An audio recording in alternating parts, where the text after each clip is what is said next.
Before there was a message, there was a man. And before that man changed the world, he had to be born into it. The birth of the prophet. The year is 570 CE, Mecca, Arabia, a city of trade, tribal politics, and idol worship. Into this world, a child is born, Muhammad, son of Abdullah. His father had already passed before he was born, and his mother, Amina, would pass when he was just 6 years old.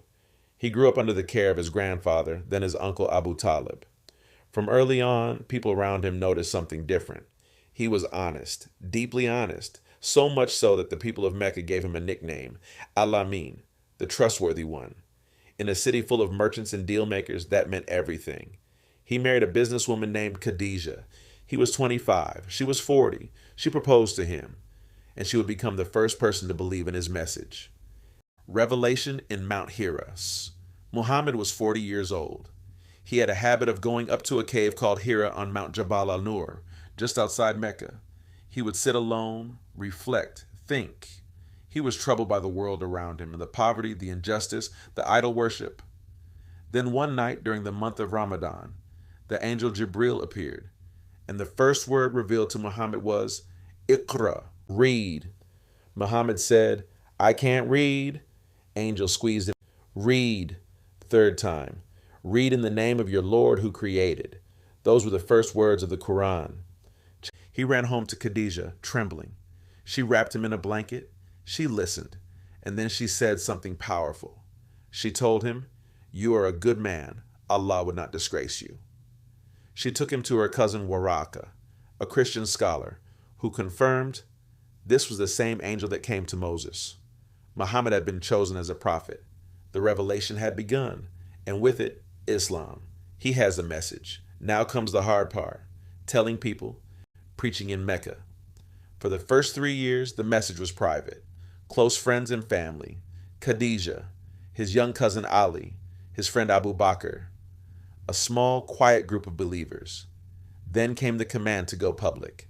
Imagine standing up in a city where every powerful family has an idol in the Kaaba, and you say, there is only one God, no partners, no idols.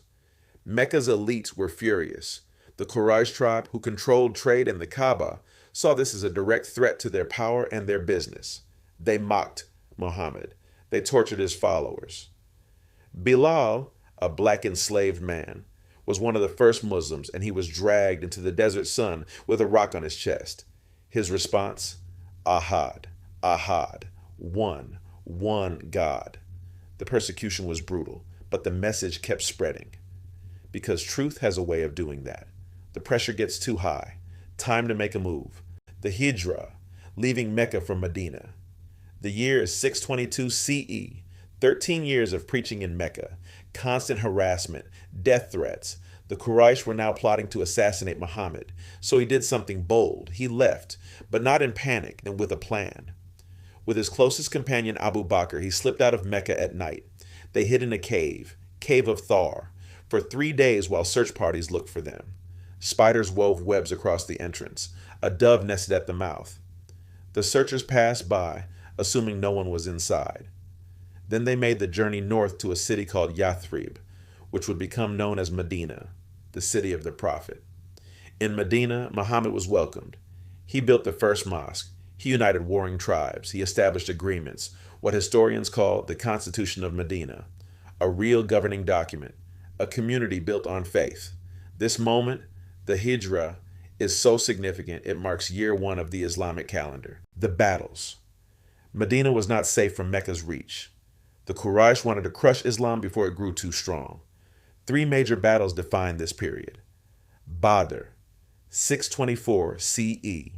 The Muslims were outnumbered more than 3-1. 313 believers against over 1,000. Yet they won. To the early Muslims, this was proof that Allah was with them. Uhud, 625 CE. This time, the Muslims were pushed back. Muhammad himself was injured. Dozens of companions were killed. It was a painful lesson about discipline. Archers had left their positions for war spoils and exposed the flank.